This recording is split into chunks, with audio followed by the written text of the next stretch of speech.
कितने साल तक लोन नहीं भरने पर कि बैंक लोन क्लोज कर देता है? क्या 10 साल तक अगर लोन नहीं भरा तो क्या माफ हो जाएगा सारा लोन? बिना परमिशन गाड़ी को बेच सकते हैं?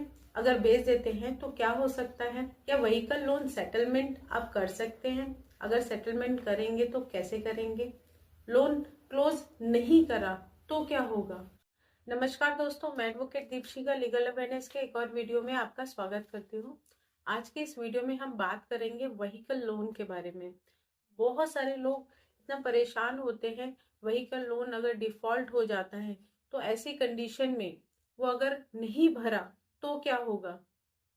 बहुत सारी फाइनेंस कंपनी है जो आपको व्हीकल लोन देती है और आप जब डिफॉल्ट कर जाते हैं तो कहीं ना कहीं आपके अगेंस्ट में बहुत ऐसे इलीगल एक्शंस लेती है जहाँ पे आपको समझ में ही नहीं आता कि हमारे पास क्या राइट्स हैं, किस तरीके से हम अपना बचाव करें। आप लोन नहीं भरते हैं तो ऐसी कंडीशन में क्या होगा?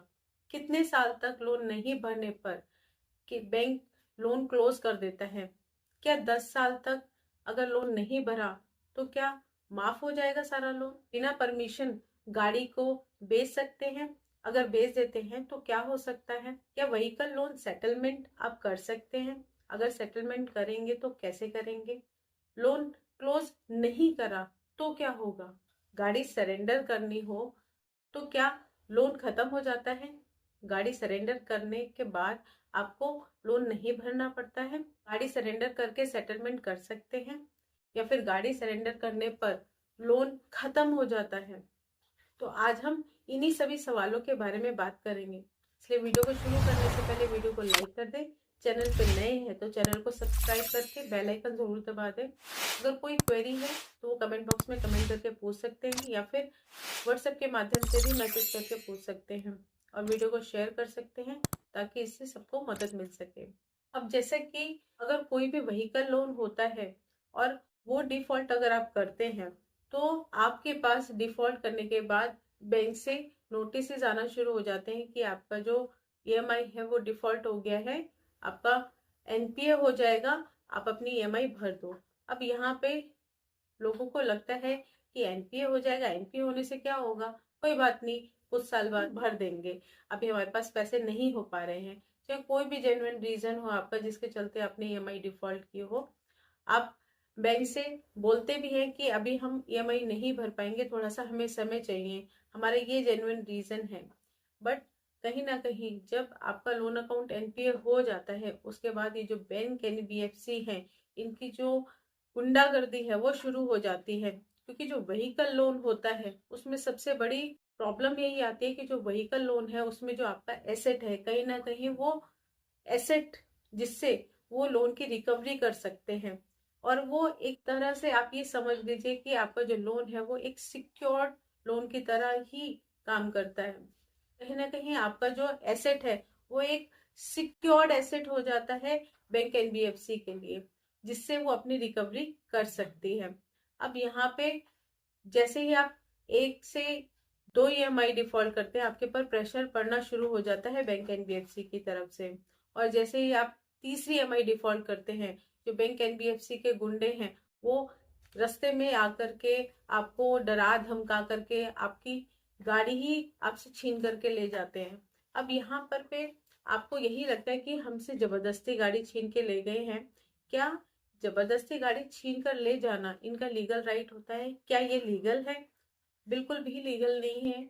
अगर कोई भी बैंक एनबीएफसी आपसे गाड़ी पोजीशन में अपने लेती है तो उसको आपको पहले ही बताना होता है, नोटिस भेजना होता है। बट कहीं ना कहीं ये जो गुंडे हैं ये गुंडों की तरीके से रिकवरी जो करते हैं ये कहीं ना कहीं थर्ड पार्टी रिकवरी एजेंसी से होते हैं जो आपसे पोजीशन लेके चले जाते हैं, गाड़ी का छीन लेते हैं आपसे, और आप उस टाइम पे सोचते हैं कि हम क्या करें। आप पुलिस में जाकर के कंप्लेन कराएं उनके अगेंस्ट में, तो आपके हाथ में एक पर्चा पकड़ा के चले जाते हैं कि हमने तो गाड़ी आपसे ले ली है, ये आप पर्चा पकड़ो और जब तक पूरा लोन नहीं भरोगे हम तब तक तो गाड़ी छोड़ेंगे नहीं।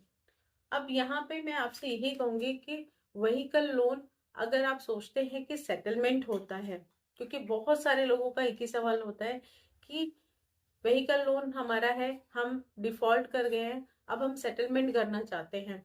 आपका vehicle loan settlement bank NBFC कोई भी लेंडर कंपनी नहीं करती। क्यों नहीं करती? उसका भी रीजन है, बिकॉज उनके पास एक एसेट है जिससे वो रिकवर कर सकती है अपना लोन। तो सेटलमेंट वो क्यों करेगी?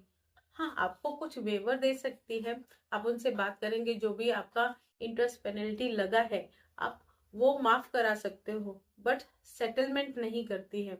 तो इसलिए अगर आप व्हीकल लोन सेटलमेंट करने की सोच रहे हैं तो व्हीकल लोन सेटलमेंट नहीं करती है बैंक एनबीएफसी।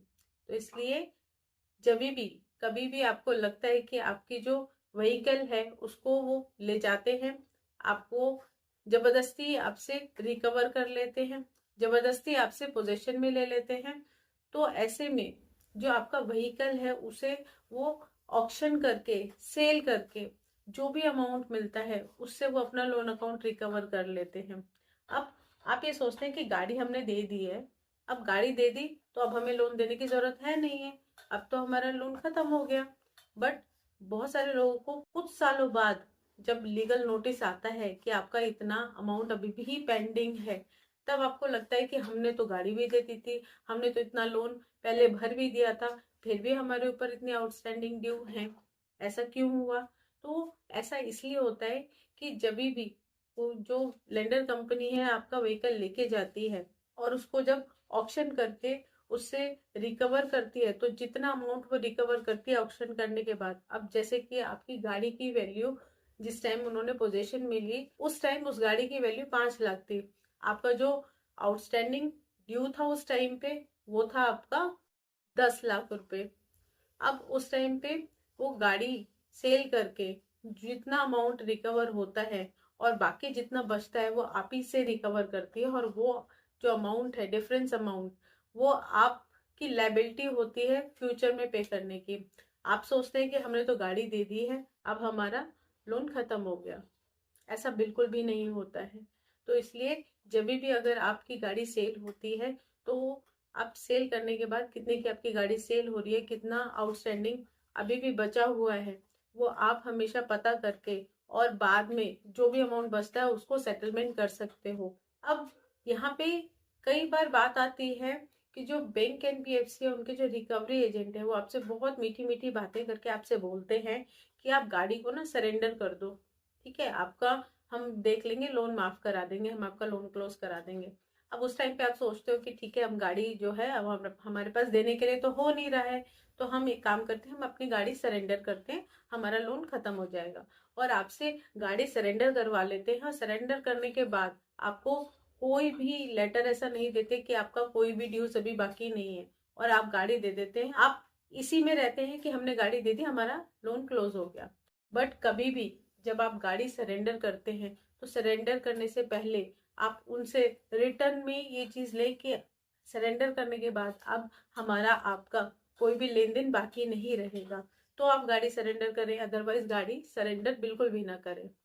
और अगर आप ये सोचते हैं कि हम गाड़ी सरेंडर नहीं करते, हम एक काम करते हैं, हम गाड़ी को ना सेल कर देते हैं, ऐसे भी बहुत लोग गलतियां करते हैं सेल करने की, कि हम अपनी गाड़ी किसी और को सेल कर देते हैं, वहां से पैसा ले लेंगे और हम पे कर देंगे। बट यहाँ पे मैं आपको यही कहना चाहूंगी कि जब भी आप व्हीकल लोन लेते हैं और आपके बीच में जो एग्रीमेंट होता है कहीं ना कहीं वो हाइपोथिकेशन में होता है, और जो गाड़ी है वो अभी भी बैंक की ही प्रॉपर्टी रहती है, जब तक आप पूरा लोन क्लोज नहीं करते तब तक वो आपकी प्रॉपर्टी नहीं होती है। इसलिए आपको ये राइट नहीं है कि आप उस व्हीकल को किसी को भी सेल कर सके। तो इसलिए अगर कभी भी आप सेल करने की सोच रहे हैं तो ऐसी गलती बिल्कुल भी ना करें। विदाउट बैंक परमिशन आप गाड़ी को सेल नहीं कर सकते। अगर आपने बेच दिया तो बैंक एनबीएफसी आपके अगेंस्ट में क्रिमिनल ऑफेंस में एक्शन ले सकती है, चीटिंग फ्रॉड में। तो इसलिए इन बातों का भी जरूर ध्यान रखें। बहुत सारी ऐसे क्वेश्चन जरूर आते हैं कि हम तो उसमें गारंटर थे, फिर भी हमसे ही क्यों लोन रिकवर करने की बात बोल रहे हैं, लोन तो किसी और ने लिया, हम तो खाली वहां पे गारंटर हैं। बट जब आप लोन के टाइम में किसी की भी गारंटी लेते हैं और अगर जो बोरोअर है वो लोन नहीं भर पाता है तो कहीं ना कहीं जो लायबिलिटी होती है वो गारंटर की होती है। इसलिए जब भी गारंटर बने सोच समझ के बने। गारंटी अगर आप ले रहे हैं किसी की, तो आप ये भी समझे कि अगर फ्यूचर में वो डिफॉल्ट करते हैं तो आपको ही पे करना होगा। आप व्हीकल सरेंडर करने की सोच रहे हैं, अगर आप सेटलमेंट करने की सोच रहे हैं, तो कभी भी सरेंडर करें तो एनओसी लेना बिल्कुल भी ना भूलें। एनओसी जरूर लें, जो भी नो ड्यूज पेंडिंग है वो ना रहे तभी सरेंडर करें, अदरवाइज सरेंडर बिल्कुल भी ना करें। और अगर सेटलमेंट करना चाहते हैं तो बैंक एनबीएफसी से डायरेक्टली बात करें। अगर कुछ वेवर आपको मिलता है वो वेवर लेकर के आप सेटलमेंट कर सकते हैं, या फिर अगर आपका एसेट सेल हो चुका है या ऑक्शन में वो चला गया है तो जो भी आपका आउटस्टैंडिंग ड्यू है उसमें आप सेटलमेंट कर सकते हैं। ये था मेरा वीडियो व्हीकल लोन को लेकर के। अगर आपकी कोई क्वेरी व्हीकल लोन को लेकर के होती है तो आप कमेंट बॉक्स में कमेंट करके बता सकते हैं, मैं अगला वीडियो उस पर बना दूंगी। तो आज का वीडियो यहीं तक। वीडियो को अंत तक देखने के लिए बहुत बहुत धन्यवाद। नमस्कार।